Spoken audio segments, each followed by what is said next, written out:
back to my channel. Finally, it has been so long since I posted a video. Oh my god, but I'm trying not to be so busy. But I just wanted to make this video to kind of show you guys how I do my knotless braids, just in case anybody needs some extra help. So as you saw, I had already went ahead and grabbed my 3 little legs for my braid. I grabbed my piece of hair, and now I'm about to put this piece of hair between my finger and my thumb, just like that. Bow.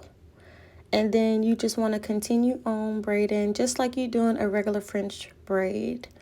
And then I grab my second piece, boom, and then I just continue on again. Now I'm an underhand braider, so right there what you just saw, I just flipped my braid because it just helps me braid faster. I can't do a French braid all the way down like that. It'll take me forever. But I am going to slow this down just so you can see exactly where to put the hair at. So here it is again. I just grab my piece of hair. I put it between my finger and my thumb. Just like that. Boom. And then I want to make sure that the piece of hair, so you see that? The pointer finger and my thumb, that's where you want to put your feet in here.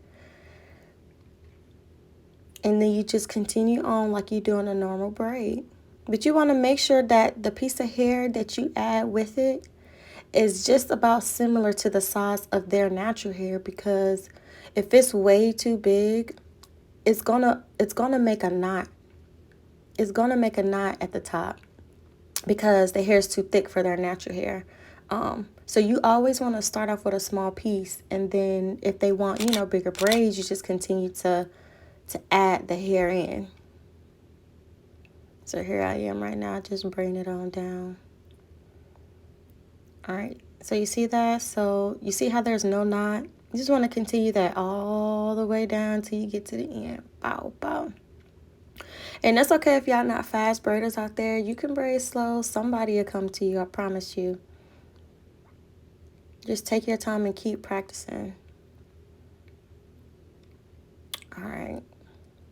I took a picture of that. Boom. And that's it, y'all.